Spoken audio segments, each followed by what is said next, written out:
이제 그 후에 이제 CFA를 하기 위한 작업을 지금 하고 있는 겁니다. 자, 그러면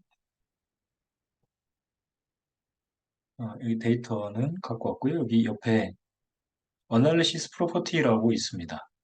데이터 갖고 왔던 이 창 옆에 약간 피아노 모양의 어떤 그런 느낌이죠. 피아노 건반. 이거를 선택을 하시면 네, 여기 estimation, 그다음에 numerical, bias, output, threat 뭐 이런 식으로 여러 가지 것들을 어, 선택할 수 있게끔 되어 있는데 아웃풋을 일단 선택을 하죠. 이게 아웃풋에서는 사실 볼만한 게 뭐 전체적인 내용도 있지만 이거를 하나하나 이제 우리가 활용할 수 있는 게 이런 겁니다. 지금 85페이지에 보시는 것처럼 기본적으로 스탠다드 에스티메이트는 표준화된 부분들이고 여기에서 체크를 해야 된다고 표시했던 것들은 한번 기본적으로 체크를 해주시면 좋을 것 같습니다. 음, 다이렉트 인다이렉트는 나중에 이제 매개 효과 볼 때 보는 거니까 스탠다드드, 스퀘어드 이렇게 체크 한번 해보고요. 테스트 포 노멀리티 앤 아웃라이어스 요거를 한번 체크를 해보겠습니다. 그리고 코릴레이션 에스티메이트도 같이 한번 체크를 해보겠습니다. 자, 이렇게 일단 체크를 하고 옆에 calculate estimate라고 있습니다. 그래서 데이터를 불러오고 어떻게 분석할지를 선택하고 이것을 실행 버튼으로 생각을 해주시면 되고요. 실행을 이렇게 누르면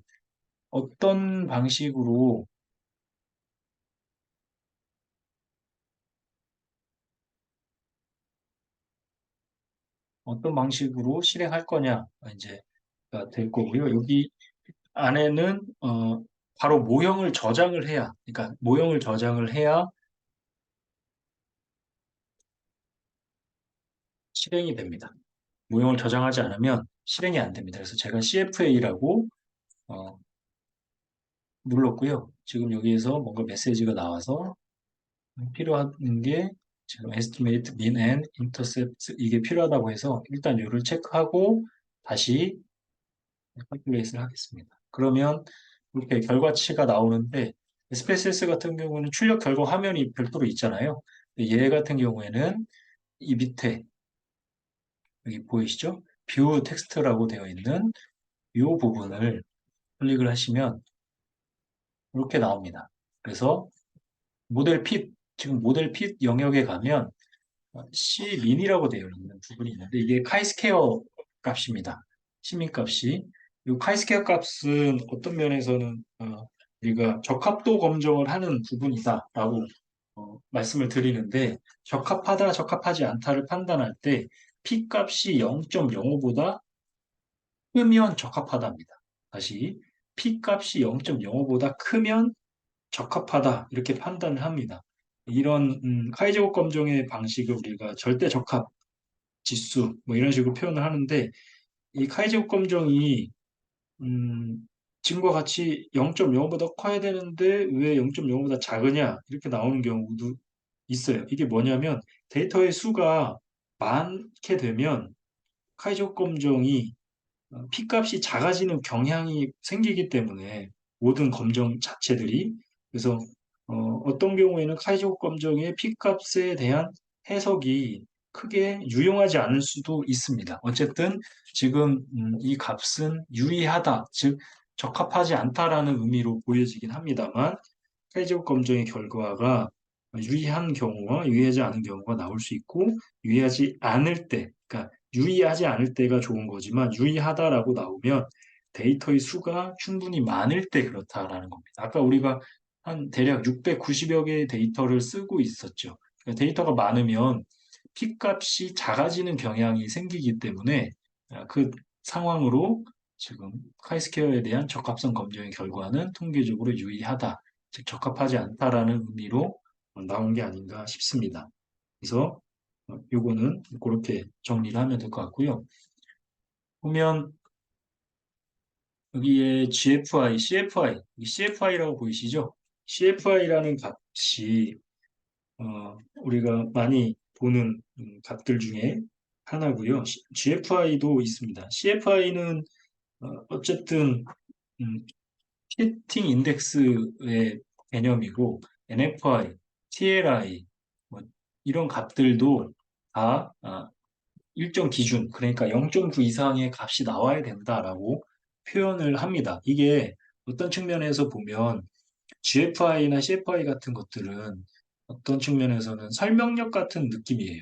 이 설명력은 회귀 분석을 할 때 피팅이 잘 되면 잘 될수록 이때 피팅이라는 얘기는 꼭 맞는다는 얘기죠. 그러니까 뭐가 맞느냐라고 하면 회귀 분석을 하면 회귀 방정식이 나올 거잖아요. 회귀식이 나오잖아요. 그 회귀식이 꼭 맞는다. 즉 예측을 하는 부분이 꼭 들어맞는다. 이 얘기는 설명력이 높다.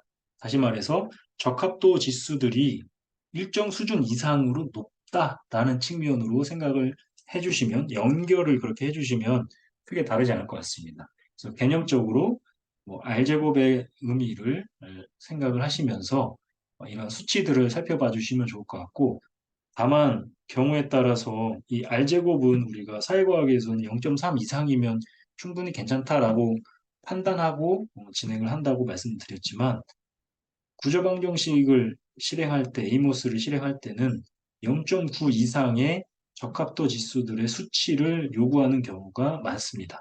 경우에 따라서는 0.8 후반대도 사용하긴 하는데, 그것 또한 학문 분야마다 조금씩 다를 수가 있어서 그거는 필히 사전에 체크하시고 적합도 지수에 대한 확인을 먼저 해주시면 좋을 것 같습니다.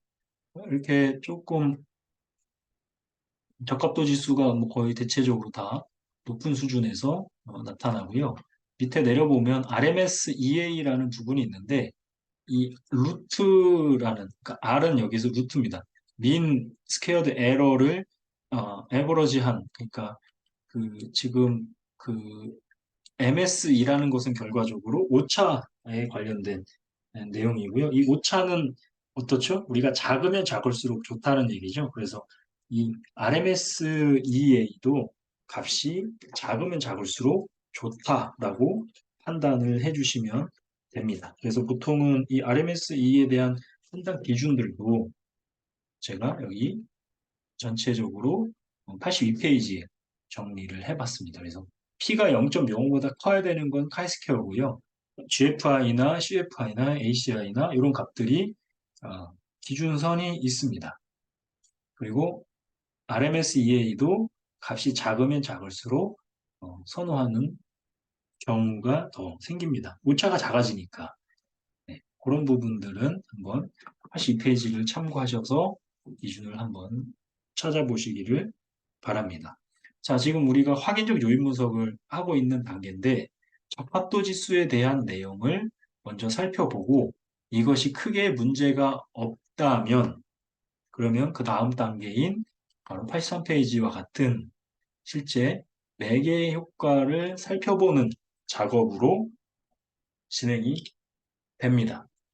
자, CFA 전에 우리가 SPSS로 뭐 했죠? EFA를 했습니다. 탐색적 요인 분석을 했습니다. 확인적 요인 분석도 이런 작업들을 거치고 실제 분석에 쓴다라고 했고요. 그 중에서 우리가 노멀리티 테스트에 대한 부분도 어, 아까 체크를 했었죠. 노멀리티 테스트에 대한 부분도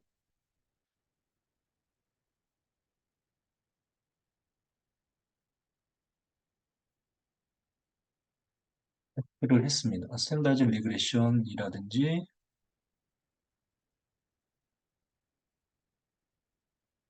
노멀리티 테스트, 잠시만요. 이건 코릴레이션에 대한 값이고, 네, 여기 미니마이제이션 히스토리에 보면 어, 여기에 이터레이션에서 0에서 7까지 이렇게 쭉 뭔가가 잠시만요. 미니마이제이션 히스토리가 아니고요. 그러니까 로멀리티 테스트 체크했는지 다시 한번 볼게요. 아웃풋에 로멀리티 분명히 체크를 했거든요. 네.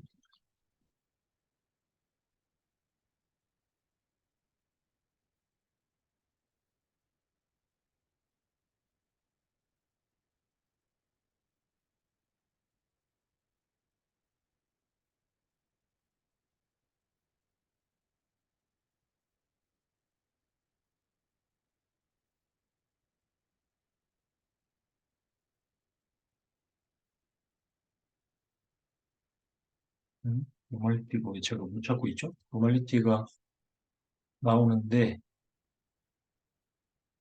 저길로 보죠? 슬라이드로 보죠? 이 슬라이드로 보면 여기 노멀리티라고 타이틀이 분명히 나와야 되는데 여기에서는 제가 보이지가 않아서 네, 어떤 이유인지는 모르겠습니다만 어쨌든 네, 보시면 여기 어, 노멀리티라는 부분은 정규성을 얘기하는 거고요. 이 정규성 부분에서 스퀴시스, 쿼터시스가 있죠. 외도 첨도가 있었죠. 얘가 3차 정률, 얘가 4차 정률 뭐 이랬는데 이 값에 대한 크리티컬 레이시오는 T값 같은 거예요. T. 우리가 T 값이나 Z 값에서 혹시 숫자 1.96, 2.576 뭐 이런 값 생각나세요? 그 크리티컬 레이시오의 값이 같이 제시가 됐다는 얘기는 정밀성 검정에 대한 검정값, 검정 통계량을 제시해주고 그걸 통해서 정밀 분포를 따르는지 안 따르는지를 체크해 볼 수 있게 구성을 해놨다라고 생각을 해주시면 됩니다. 그게 하나하나의 변수들마다 다 체크할 수 있게끔 첨도랑 외도의 기준으로 설명이 되어 있다라는 거고요.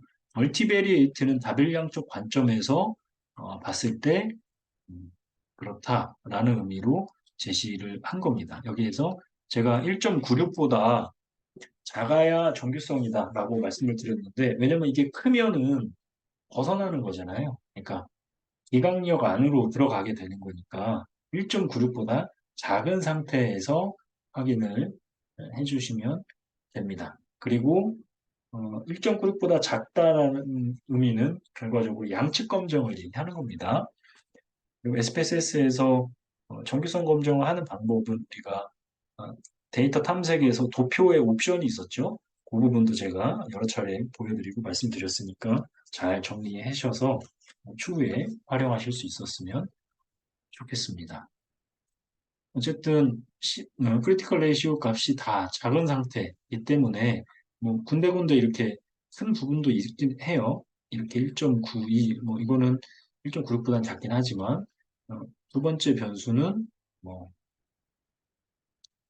첨도에 있어서 그러니까 스퀘니스니까 외도에 있어서는 좀 문제가 있지만 첨도에 있어서는 크게 어, 문제가 없다 이렇게 볼 수도 있지만 하나하나는 다 그렇게 보입니다만 멀티베리에이트 다별량적 관점에서 보면 그거에 대한 크리티컬 레이시오는 상대적으로 작아요.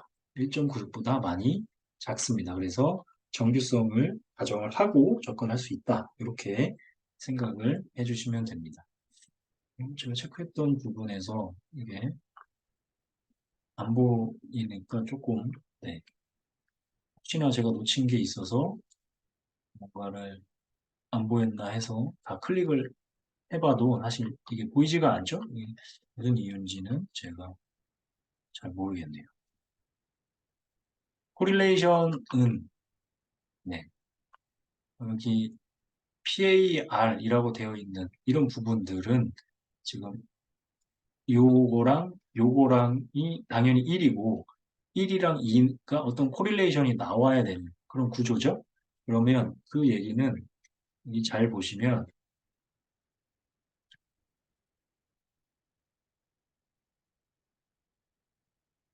이렇게 숫자들이 이제 하나씩 다 나오긴 하는데 아까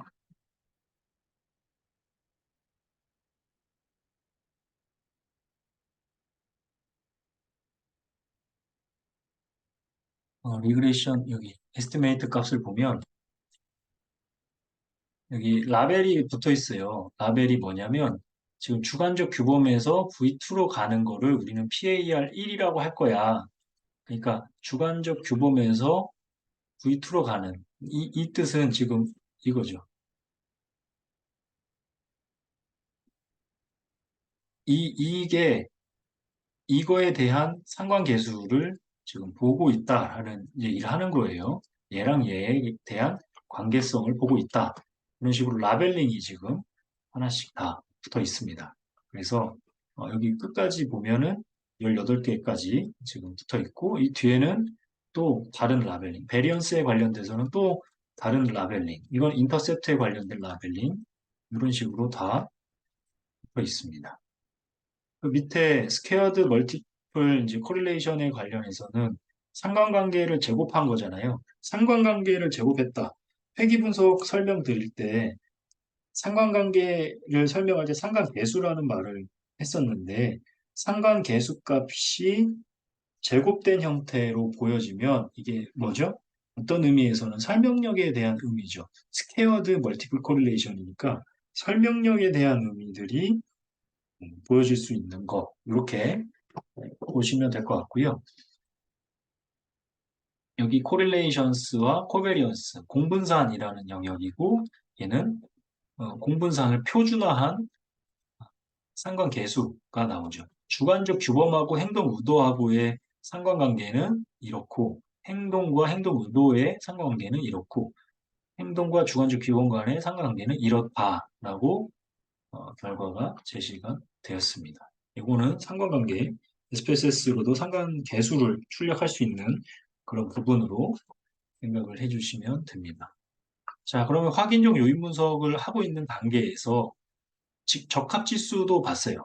카이스케어부터 뭐 GFR, CFR 이런 값들도 보고 그다음에 정규성 검정의 결과도 봤어요. 그리고 여기에서 스탠다드 리그레션 웨이트나 베리언스 같은 것들도 살펴봤는데 사실 이제 이걸 통해서 우리가 타당성이나 신뢰성을 확인하는 작업이 필요해요. 왜냐하면 탐색적 요인 분석은 타당성이나 신뢰성을 확인하는 작업을 어떻게 했죠? 네. 탐색적 요인 분석하면서 개별적으로 그 개별 팩터 로딩 값들이 0.3보다 작은 것들은 다 지워서 요인을 만들어냈었고, 그리고 그것들을 가지고 신뢰도 분석을 해서 그 문제를 해결하려고 했어요. 그럼 확인적 요인 분석은 어떤 방식으로 가느냐? 보통은 이제 개념 타당도, 또는 수렴 타당도, 판별 타당도 이렇게 크게 세 가지의 방식을 살펴보는데 개념 타당도는 앞서서 봤던 스탠다드 리그레이션 웨이트 여기 88페이지에서 제시된 것과 같은 요걸 가지고 개념 타당도라고 표현합니다.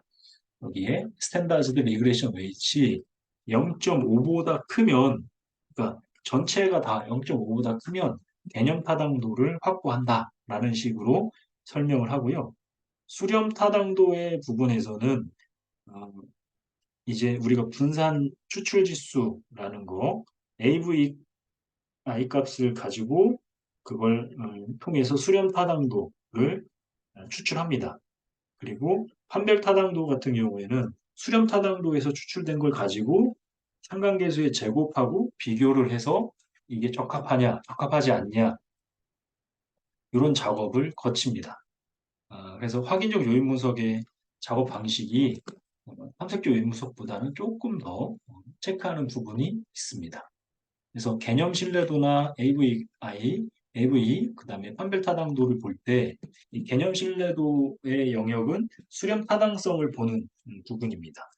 그리고 분산 추출 지수도 수렴 타당성을 보는 거고 이 두 가지를 바탕으로 판별 타당성이라는 것을 보는 것은 앞서서 계산된 상관계수를 제곱을 해서 확인하는 그 작업과 그리고 분산 추출 지수하고 비교를 해서 그게 의미가 있는지 여부를 판단하는 작업을 진행합니다.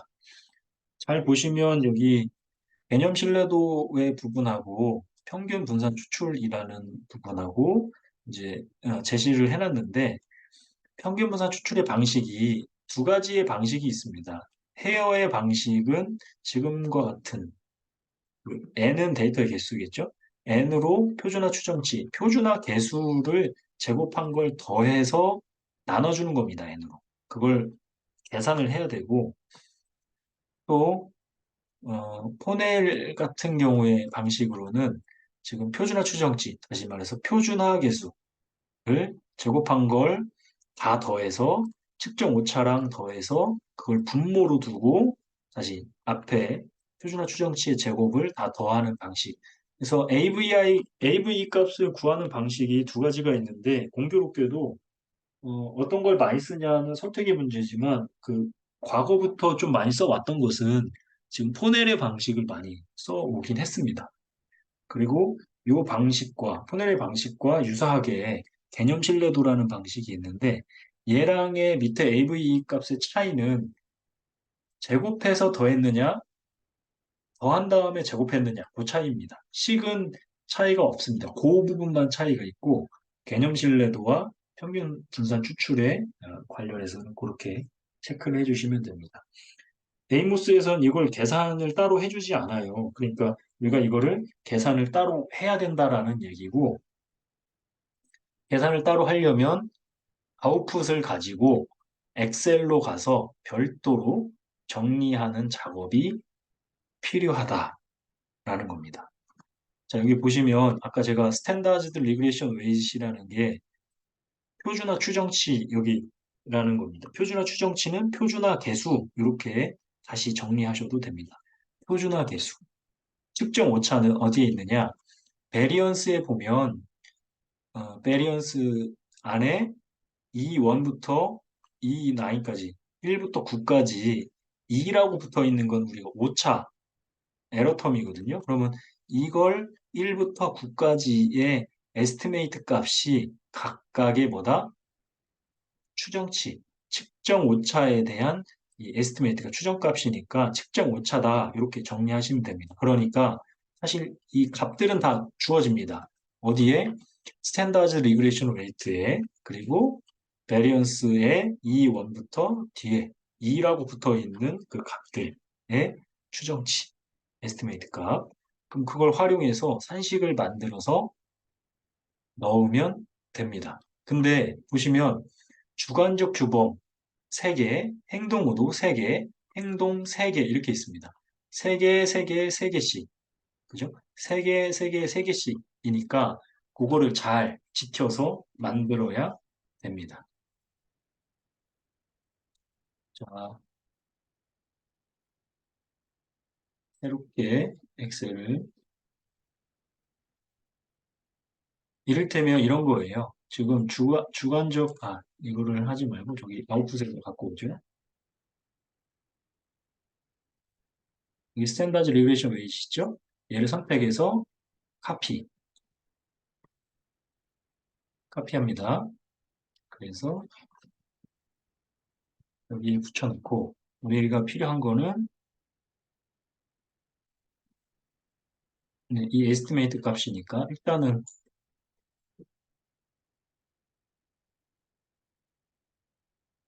V1, 2, 3 이것만 남겨놓고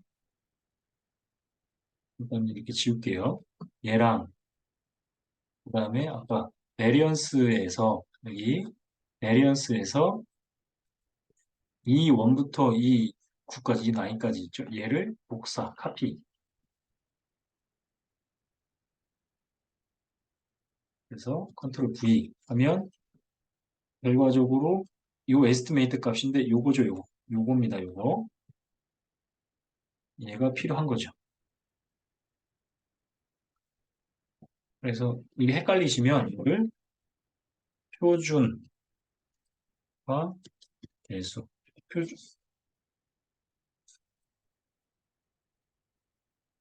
얘는 오차. 이렇게 정리를 해 놓으시고,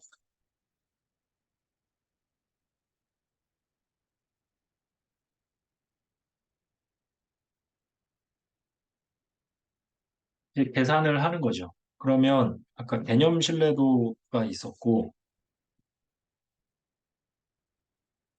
A, V 이 값이 있었습니다. 개념 신뢰도를 계산해 보면, 자, 이 산식을 설명을 드리면서,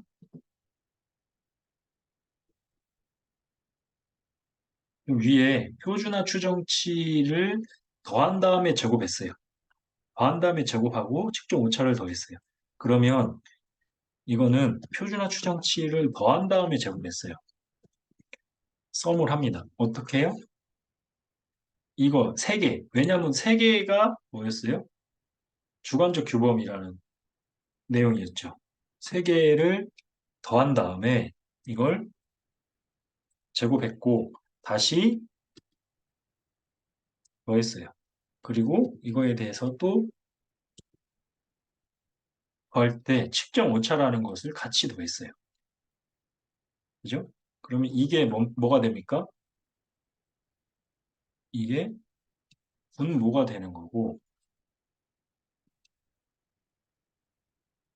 이걸 똑같은 걸로,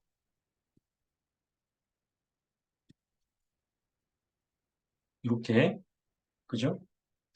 적용을 하면, 얘 값은 0.87065 어쩌고저쩌고 나오죠? 얘는 소수점을 좀 줄여서 세 자리 정도로 만들어주면, 이렇게 적용이 되는 거죠. 이 작업을 몇 번 하는 거예요? 여기도 하고, 여기도 하는 겁니다. 그죠? 그러면 이렇게 개념 신뢰도라는 것이 계산이 되는 거고요. AV 값도 얘에서 지금 얘는 더한 다음에 제곱한 거고 얘는 제곱한 다음에 더하는 거잖아요. 그리고 위에도 마찬가지고 그것만 이제 반영이 되면 되겠죠. 잘 보시면 여기 B, B로 가야죠. B.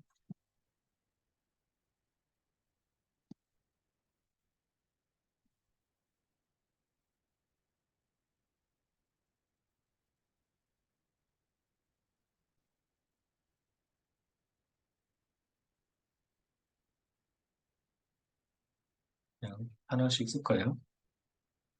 얘 제곱 더하기 그냥 얘 제곱 더하기 네 제곱을 한 다음에 다시 더했죠. 이거는 아까 오차는 다 더하는 건 똑같으니까 이렇게 더했고 이게 분모가 되는 거고 이거를 이렇게 적용해서 넣으면 뭔가 식이 아 이건 괄호로 묶어야죠. 더하기 먼저 되면 안 돼. 저기 되니까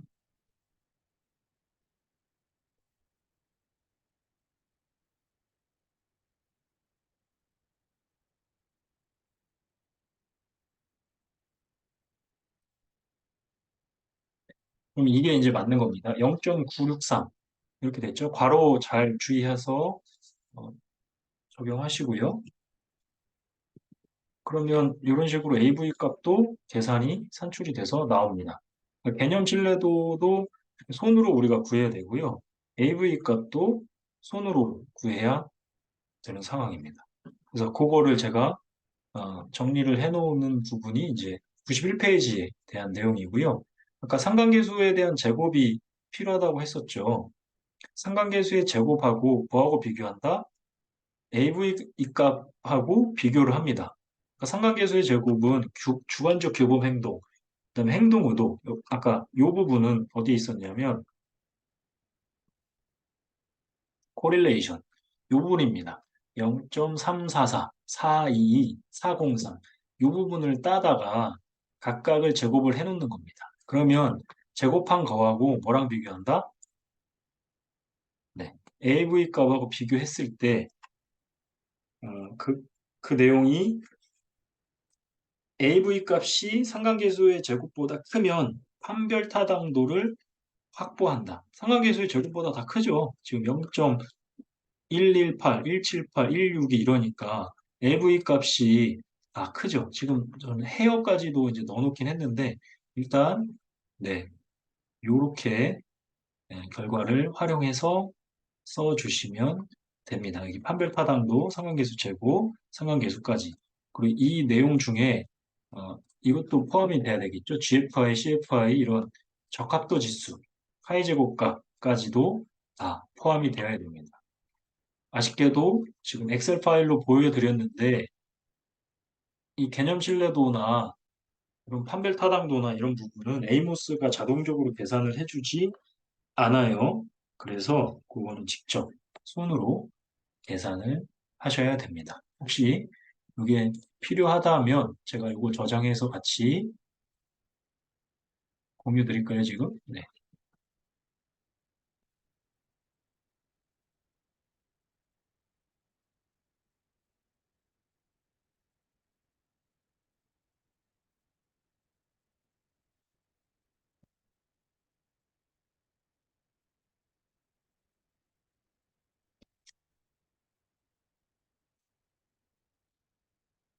식은 뭐 활용하시기 나름이니까 중요한 것은 뭘 넣느냐라는 부분이고 여기 교재에는 표준화 추정치라고 돼 있지만 여러분들이 이해하실 때는 표준화 계수 이렇게 이해를 하시면 됩니다.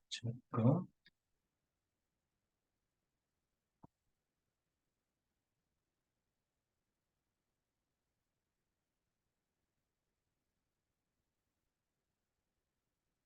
네, 이거를 공유를 했습니다. 이 뒤에 제곱하는 코릴레이션 이 부분은 사실 제곱만 하면 되는 부분이기 때문에 뭐 크게 문제 없이 활용하실 수 있을 거로 보입니다. 그래서 그거는 네, 한번 체크를 해주시면은 어렵지 않게 판별 타당도가 있다라고 표현할 때 어떻게 해요? 상관계수의 제곱이 뭐랑 AV 값이랑 비교했을 때 AV 값이 더 크면 판별 타당도가 있다. 이렇게 설명을 해주시면 됩니다. 이제 확인적 요인 분석이 어느 정도 마무리가 된 거고요. 그러면 그 다음에는 뭘 해야 됩니까? 네. 이제 매개 효과를 분석하거나 이제 조절 효과를 분석하거나 그런 식으로 접근을 해야겠죠. 그리고 93페이지, 이제 92페이지부터는 요거를 다시 이쁘게 그려가지고 구조방정식의 형태로 들어갑니다. 이 주관적 규범이라는 하나의 덩어리, 행동 의도라는 하나의 덩어리, 행동이라는 덩어리는 뭐죠? 확인적 요인 분석의 덩어리입니다. 근데 여기에서 화살표들이 이렇게 생성이 되는 것들은 이게 바로 경로 모형이라고 합니다. 그래서 맨 처음에 구조방정식은 경로 모형하고 확인적 요인 분석이 합쳐져 있는 형태다라는 표현을 그렇게 말씀을 드린 겁니다. 자, 이렇게 이제 한번 접근을 해볼까요? 자, 이 그림은 이제 다 썼어요. 썼으니까 이 그림을 새롭게 이제 그려야 됩니다. 자, 그러면 이 그림을 새롭게 그리려면 요거를 재배치하는 방법이 있고 아예 새롭게 그리는 방법이 있는데 일단 재배치하는 것부터 한번 보여드릴게요. 얘네는 코릴레이션에 관련된 거는 다 지워주고요. 일단 행동 의도를 이렇게 이거 보시면 얘가 회전시키는 겁니다. 로테이티드 얘를 이렇게 돌릴 수 있습니다. 그리고 행동 행동 의도 주관적 규범 이렇게 보이죠? 일단 뒤에 잘리는데요 괜찮습니다. 일단은 이렇게 보고요. 아까 그림이 어떻게 그려져 있지? 네, 행동 의도가 밑으로 가 있으니까 조금 밑으로 내릴게요. 다시 이거를 선택해서 돌리는 게 낫겠네요. 선택하고 얘를 돌리고 얘를 움직여 주겠습니다. 이렇게 살짝 움직여 주고요.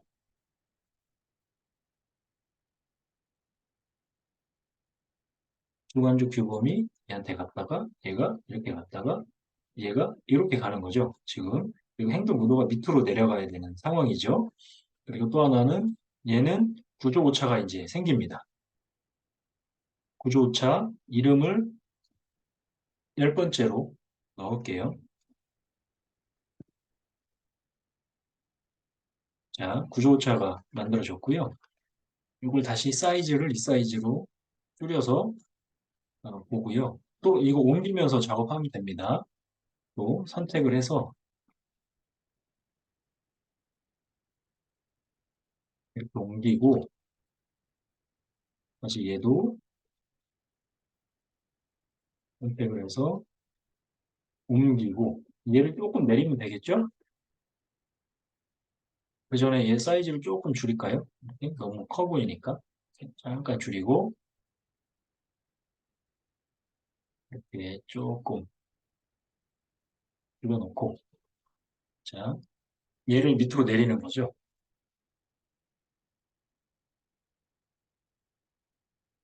밑으로 내릴 때 화살표는 지금 하나도 선택 안 하고요.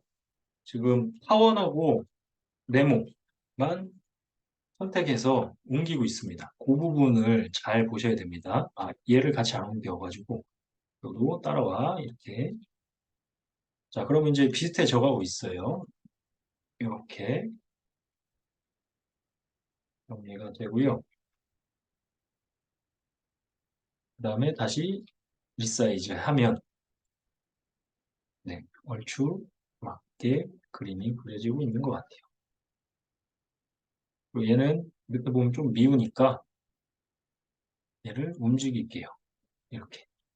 얘를 누른 상태에서 돌리면 이게 돌아갑니다. 그래서 이렇게 살짝 비껴서 돌렸고요. 그러면 주관적 규범이 행동으로 직접 가는 화살표도 있지만 주관적 규범이 행동 의도를 통해서 행동으로 가는 이러한 화살표도 보여줄 수가 있게 되죠. 자, 이렇게 해서 지금 그림을 그렸습니다. 자, 이렇게 그림을 그리는 방법이 하나가 있고 아니면 아예 새롭게 그리는 방법이 있어요. 그래서 어떤 게 좋을지는 여러분들이 선택을 하시면 됩니다. 얘는 요거 잘 보시면 7, 8, 9가 저는 걸리는 거예요. 그래서 이게 리플렉트니까 이렇게 하면 뒤집어집니다. 7, 8, 9. 그래서 요거 버튼을 이용했습니다. 요거 버튼 뒤집어지게 정리를 했습니다. 다시 한번 눌러주면 원상태로 돌아오고요. 이 사이즈로 누르면 이제 눈 안에 딱 들어오는 그림이 되죠. 자, 이러면 매개 효과 분석을 할 준비가 다 됐습니다. 자, 똑같죠? 그러면, 얘도 받았으니까, 이제 오차가 필요하죠, 얘. 그러면 똑같이 그리면 되고요. 얘는 조금 사이즈 줄이고 싶다. 그러면 이렇게 좀 줄여 놓고요. 얘도 이동을 시키면 되죠. 사실 얘도 이름을 쓸 필요는 없어요. 똑같이 unnamed, unobserved 매력을 이렇게 하면 얘도 이름이 나오긴 해요. 그래서 써도 되고, 아니면, 음, 자동으로 생성되게 하셔도 됩니다. 그림을 그리는 작업은 다 완료가 됐고요. 이제 Analysis Property를 눌러주시는 겁니다. 여기에 Indirect, Direct, 그리고 Total Effect 얘가 중요하겠죠. 그죠? 우리가 지금 보려고 하는 게 결과적으로 얘니까 직접으로 가는 거, 간접적으로 가는 거를 보고 싶어 하니까, 그리고 총 효과를 보고 싶어 하니까, 요게 바로 이제 매개 효과의 기본 모형이잖아요.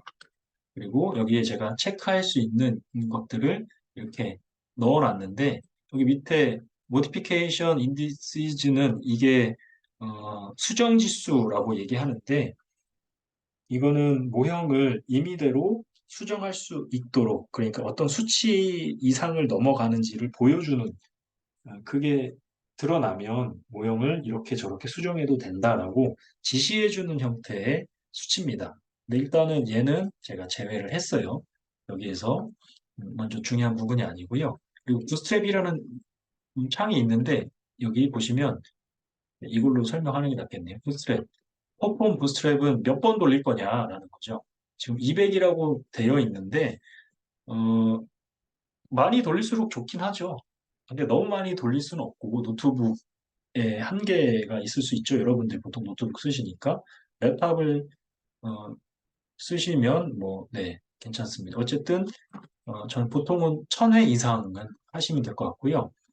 퍼센타일 그다음에 바이어스 커렉티드 부분이 있는데 이건 우리는 흔히 PC, BC 이렇게 부릅니다. 컨피던스 레벨. 컨피던스 레벨은 90%로 할 거냐라는 거니까 90%로 안 하죠, 우리는. 95%로 많이 하죠. 이거를 95로 보여주고 진행을 하시면 됩니다. 자, 이게 이제 부스트랩에서 우리가 신경 쓸 대목이고요. 아까 아웃풋에서는 이렇게 진행을 했었죠. 자, 이 상태에서 다시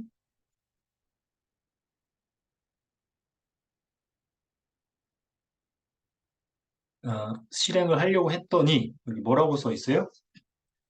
아하, 미싱 밸류는 안 돌아가요. 라고 돼 있죠. 미싱 밸류는 안 돌아가요. 그러면 이거는 어떻게 됩니까? 미싱을 임putation 하면 됩니다. 아, 미싱을 임putation 하라는 얘기구나. 그러면 음,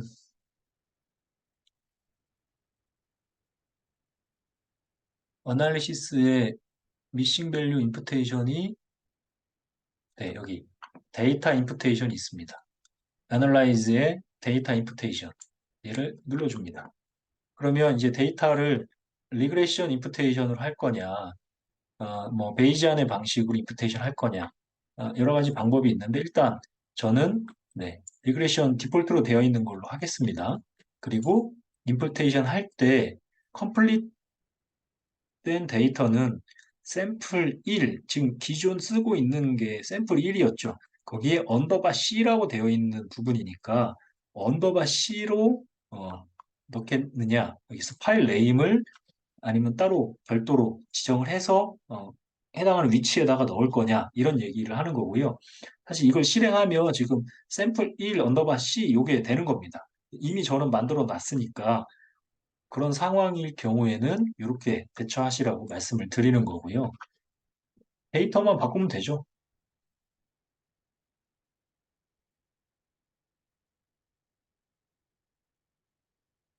바탕화면에 데이터를 언더바 C 이 친구로 가지고 오면 됩니다. 임putation 돼 있는 애니까 어차피 나머지는 똑같을 겁니다. 자, 이 상태에서 calculate estimate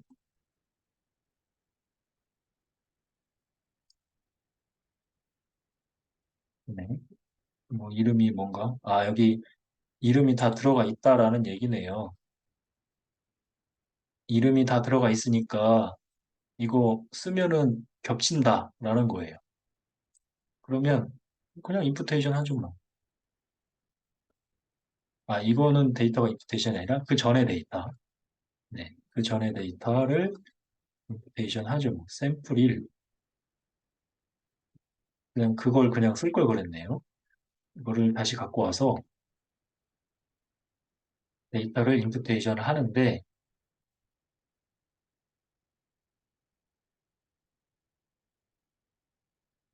샘플 1이라고 C1이라고 저장하고요.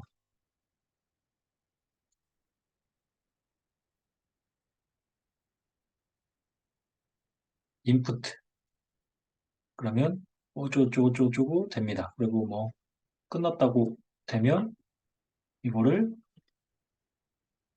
파일을 바꾸죠.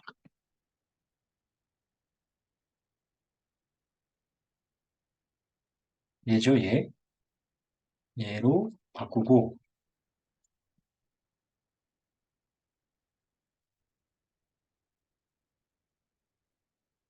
이게 맞는 거 아닌가요? 갖고 온 거?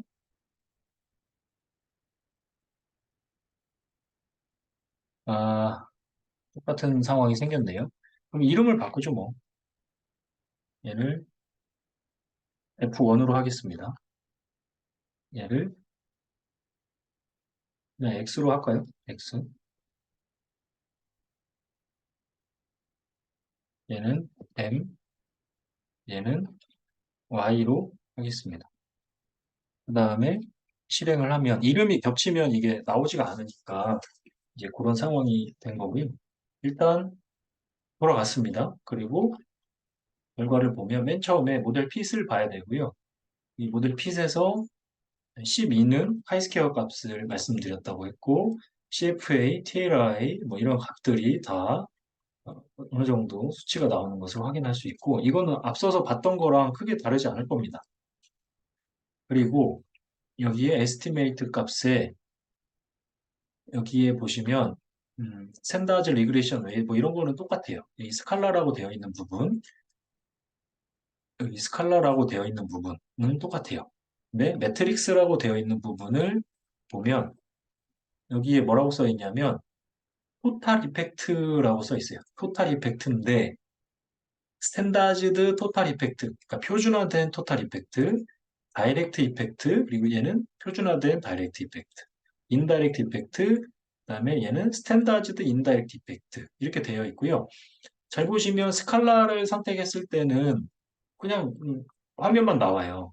근데 매트릭스를 선택하고 내가 토탈 이펙트를 선택하면 이 밑에 에스티메이트, 부스트랩의 영역에서 스탠다드 에러나 에스티메이트 값 그리고 여기 컨피던스에 관련돼서 지금 BC가 로우 바운드, 어퍼 바운드 그리고 투테일즈 시그니피컨스 그러니까 양측 검정이 되어 있는 방식이 BC의 방식 또 PC의 방식 이렇게 있습니다. 이 말은 내가 앞서서 매트릭스 영역에서 지금 토탈 이펙트를 선택하면 BC에서 이게 통계적으로 유의한지를 볼 수 있다라는 얘기입니다. 그러면 얘를 선택을 그죠? 안 한 상태에서 스탠다드를 보면 이 스탠다드를 보면 지금 토탈 이펙트는 XM 그다음에 XY죠. X하고 Y하고의 토탈 이펙트가 0.331이에요.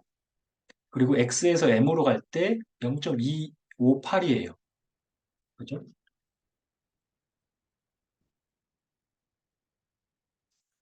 계산기로 소수점이니까 엑셀로 해도 되는데 뭐 계산기로 보여드려야 되니까 331 빼기 258입니다. 그러면 0.073이라는 이 값이 이제 나타나게 되는 거고요.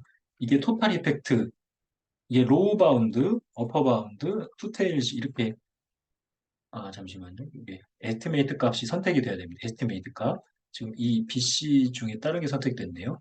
스탠다드 토탈 이펙트의 에스티메이트 값을 보면 그러면 이거는 403이네요. 아까 그거는 잘못된 거니까 403. 403에서 344죠. 344를 빼면 0.059가 되는 거죠. 그러면은 여기에서 다이렉트 이펙트랑 인다이렉트 이펙트를 각각을 보면 그죠? 요거 요 값들을 스탠다드의 값으로 x에서 y로 갈 때 인다이렉트 이펙트가 0.111, 0.111 그리고 직접 가는 거는 여기 직접 가는 거는 요렇게 들어가네요. 직접 가는 거는 0.292. 그러니까 계산이 이렇게 돼야 됩니다. 요게 아니라 다시 요게 아니라 인다이렉트니까 0.292에다가 여기 292에다가 0.111이죠. 그러면 0.403이 된다라는 얘기는 여기 토탈 이펙트의 x에서 y로 가는 이 토탈 이펙트의 값과 일치한다라는 얘기입니다. 요 얘기입니다. 그러면 일단 토탈은 0.403 스탠다드로 봤을 때는 그렇다라는 것을 확인할 수 있고 그러면 인다이렉트 이펙트의 통계적 유의성을 보고 싶으면 여기 에스티메이트 값이 아니라 BC 또는 PC에서 투테일이라고 되어 있는 부분을 클릭하면 X에서 Y로 갈 때 인다이렉트 이펙트의 통계적 유의성이 나오는 거잖아요. 얘는 P 값입니다. P 값. 시그니피컨스니까 P 값을 얘기하는 겁니다. BC의 방법에서도 P 값을 얘기합니다. 그러면 직접 가는 거는 어때요?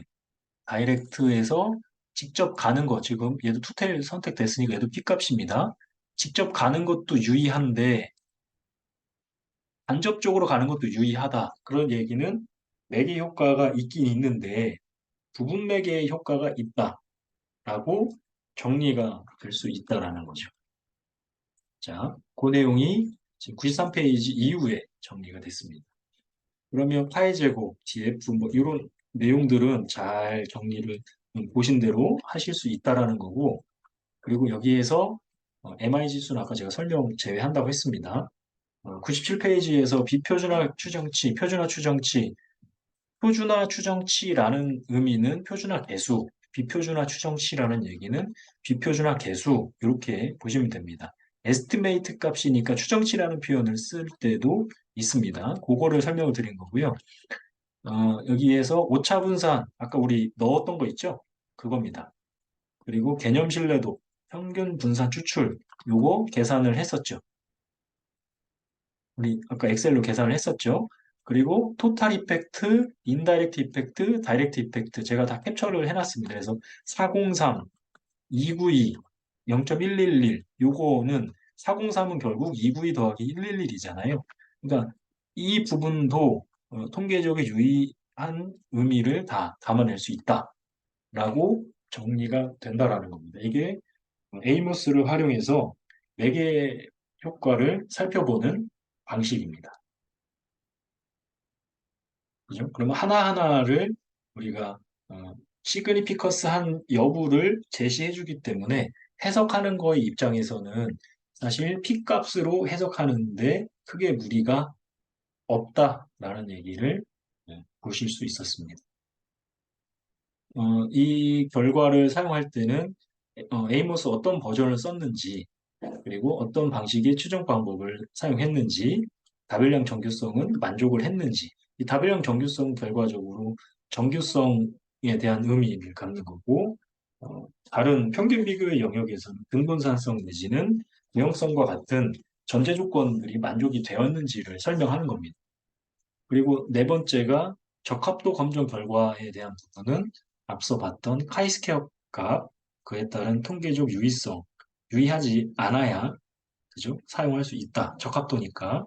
그런 부분들, 그리고 개념 신뢰도나 AV 입각과 같은 타당도들, 그런 것들을 다 제시를 해야 되고요. 다섯 번째가 직접적 또는 간접적인 효과에 대한 유의성 결과도 같이 제시가 되어야 한다. 이게 정리가 되어야만 어, 매개 효과, 조절 효과를 사용할 때 좀 더 명확하게 의미를 담아서 결과 보고서에 활용할 수 있다라는 겁니다. 마찬가지로 여기 아웃풋 있잖아요. 아웃풋.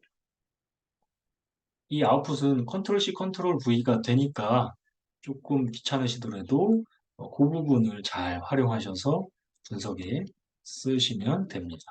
AV 값 구할 때 에스티메이트에 있는 스칼라에서 스탠다드 리그레션 웨이트 이 부분하고 그다음 베리언스에 있는 이 부분들을 잘 이용하시면은 문제없이 쓸 수 있습니다. 매개 효과는 부스트래핑을 통해서 결과를 봤습니다. 그죠? 소벨 테스트의 결과로 본 게 아니라 지금 부스트래핑의 결과로 봤습니다. 일단 5분만 잠깐 쉬고 계속 진행을 하겠습니다.